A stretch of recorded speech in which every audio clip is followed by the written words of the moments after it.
Hello, and welcome back to the channel, God and Girl Talk. I'm Chris, and I'm excited to have you here.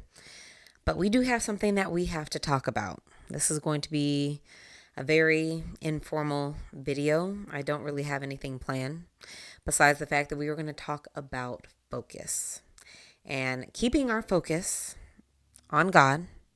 And if you are not a Christian and maybe you're not a believer, at least keeping the focus on yourself. And although I am a firm believer in, to know thyself is to know God, that's a different discussion. But I just have seen this so much with people in my inner circle lately, in my family, people that I know through a friend, even some coworkers, that as we're coming into the new year, I am able to notice and discern when people's focus is off. Maybe it's not needing, even though I disagree, maybe it doesn't need to be completely on God. However, your focus is off. It's on someone else. It's on something else that is distressing you, that is upsetting you, that is worrying you, that is stressing you. And as we come into this new year, I'm starting to see this more and more. And I don't know if it's a spiritual attack or spiritual warfare. Like, that's happening in their lives. And I know when I was going through my distracting period and my loss of focus, that it was something that I was doing. I was in my head for sure. And I will give you an example because about a year ago, I was coming into, like, really coming into my walk with Christ. And, like, I was on fire. Like, I was doing all the things. I was leading the Bible study in small group, apprenticing, being discipled, volunteering, like serving, all the things. And I remember, like, I wanted my husband to pretty much be on fire with me. Like, we're raising these kingdom kids. Like, let's go. And he's like, no. I was like, what? What do you mean, no? And my focus was all on him from that day that he pretty much told me, like, nah, I'm not really feeling it like that. Like, you do you, but I'm going to be over here doing me. And I was like, huh? No, that's not how this is going to go. And at the end of the day, I just ended up upsetting myself like a lot. I mean, it seemed like it went on for weeks, and I'm pretty sure it did, to where I was just in a slump. I was in a funk, and if anyone knows me, like, I'm just pretty much a happy go lucky girl. But that really upset me because I was like, oh no, we're in this. Like, this is Jesus's walk. But he's like, you have experienced Jesus. I'm not there yet. So I met with one of my friends, and she is very spiritually mature, and she could tell that something was wrong with me. I didn't even say anything to her. I didn't say a word. I was just going on what I thought about was like my normal day, and she was like, something's wrong with you. She's like, look, I don't know what you're going through. She told me a lot of things that day, but she told me her story, things that I had never even known about her, that I would have never guessed, because this woman is also one of the most incredible, sweet, happy people, joyful people that I've ever met in my life. So for her to share these things with me that she went through when she was a child, I was just like blown away. But what she did tell me, she was like, I felt like I was trash at some point in my life, but God picked me out of the trash, dusted me off, and put me on a pedestal. She's like, I have had my focus on him ever since that day he saved me. She's like, I will tell you right now. She's like, I love you, but she's like, I can't love you as much as God. She's like, I'm a person. Maybe one day I disappoint you, but God will never disappoint you. He is always going to come through. He's always going to exceed your expectations. She's like, when you start putting your trust and your focus on other people, they'll disappoint you. She's like, they can't help it. They're human. She's like, you'll disappoint somebody, but God will never disappoint. He will always come through at the perfect time. She told me, like I said, a lot of things that day, but that stuck with me the most. And I was like, thank you for sharing that, number one. And number two, you are absolutely right. My focus is completely off God. And I felt like I got that message from him too. And he was saying, focus on me. Focus on me. And I'm like, I am focused on you, God, aren't I? As I, you know, hunch my shoulders, cry, get upset, yell at my husband. No, I'm just playing. I didn't do all that. But like, I was like, I am focused on you. Of course I am. And he's like, you're not focused on me. You're not. Because if you were, you wouldn't be feeling like this. You wouldn't be so wrapped up in your husband that you now let that impact our relationship and that impact your mood and how you move about the earth and how you do what I told you to do. You wouldn't be so sad and upset and encountering people in this negative spirit that I did not put on the inside of you. And I was like, oh, okay, God, let's talk about it then. So I'm telling you guys, focus is imperative. Bring the focus back to the only one that is constant in this world. Stop putting your focus into everything else, everyone else, and expecting that they're going to live up to or exceed expectations. They are human. They will disappoint you in some way, and they don't mean to, right? You can still love someone and they can disappoint you and you can be upset by it. However, that should not drive or impact you to the point where you don't know how to function without their buy-in on something. Because I saw it so plainly because God pulled me out and he delivered me from it about a year ago. Like I said, when I lost my focus entirely. And that was just one instance last year where he had to correct my focus. Like I was focused on Bible study. I was focused on my kids. I was focused on some other stuff, personal stuff that was going on. I was focused on my marriage. Like God's like, focus on me. And when I tell you, one of my other spiritual sisters was like, I just see such a bright light happening within you. She's like, you seem lighter. And I was like, I am lighter, girl. Like I am. Imagine what you can do when you take off all these weights that everybody tries to put on you and you're carrying all this stress and all this negativity that people don't even realize they're putting on you. They can't help it. They got their own problems, their own things that they're dealing with. But God is always going to fulfill you when you put your focus back on him. So what are we really doing, guys? We want to attach ourselves to people as opposed to attaching ourselves to God. And you will always end up disappointed at the end at some point. Again, because they cannot fulfill you in every way. They can't help it. You cannot expect a person to give you absolute perfect peace and fulfillment because they're not capable of it. You love them dearly. You will love them. You will be on a roller coaster. You will dislike them some days. You will be angry with them some days. They will challenge you. They will upset you. They will stress you. They will need something from you.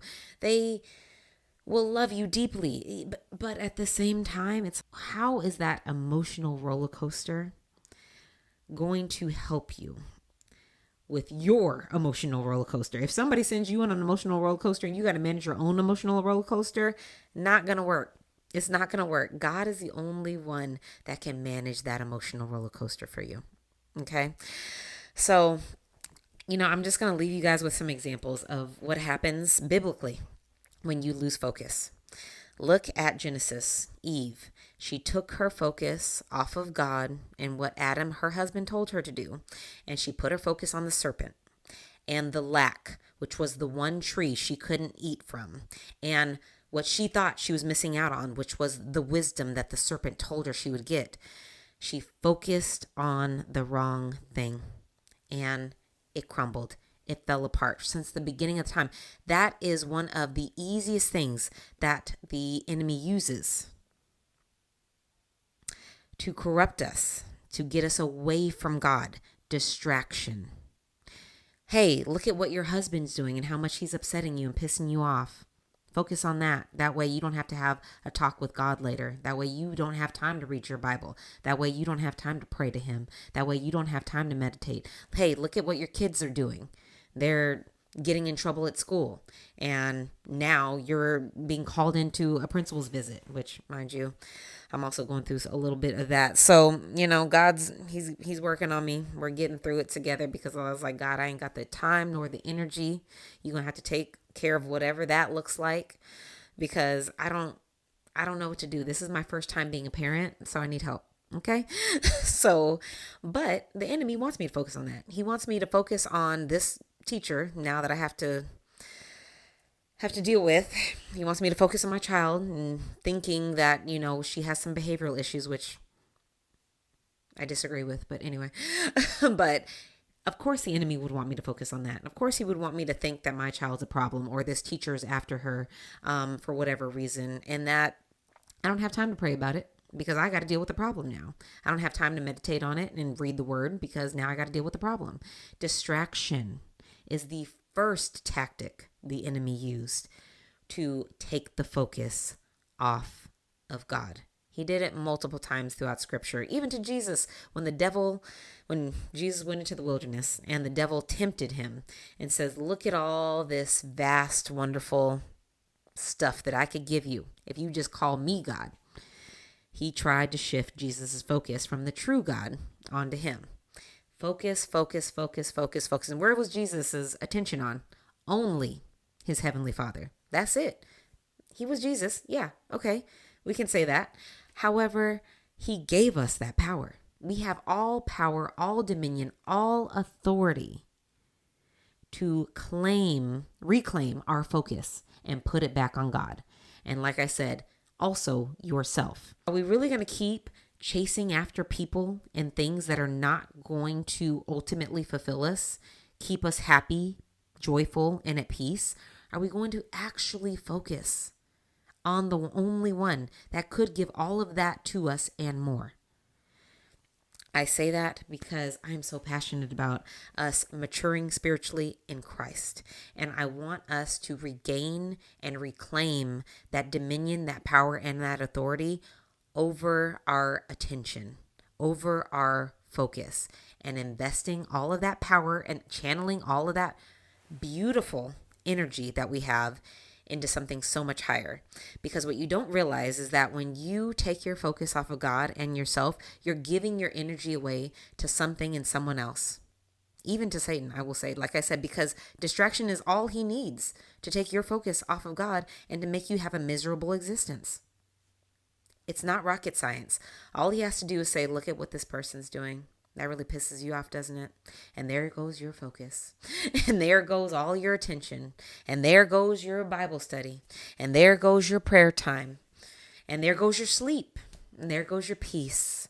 And all the things that Satan wants to use to destroy you slowly from the inside out.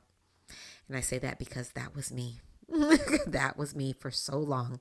I gave you one example. I have had many of where I have lost focus on God and myself, and I had major mental health issues on stress medication.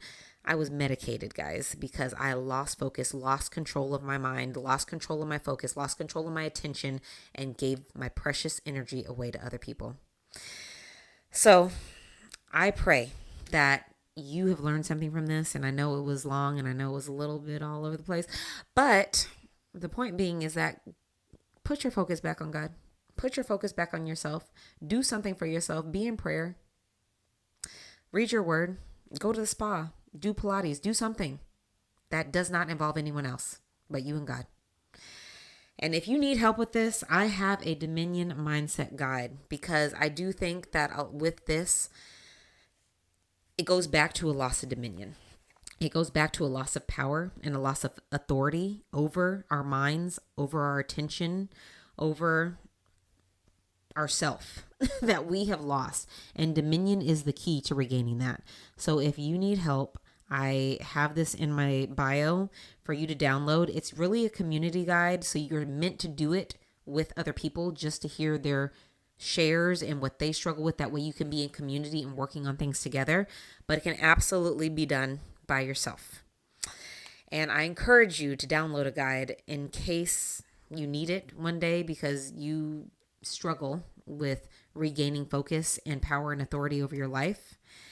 And it's just a great way for you to also take a first step to start focusing on what to look for when it comes to your power, your dominion, and your authority, and finding that with Christ and through Christ, because that has changed and transformed my life more than I can even begin to tell you. So leave a comment if you have any questions. I would love to hear from you.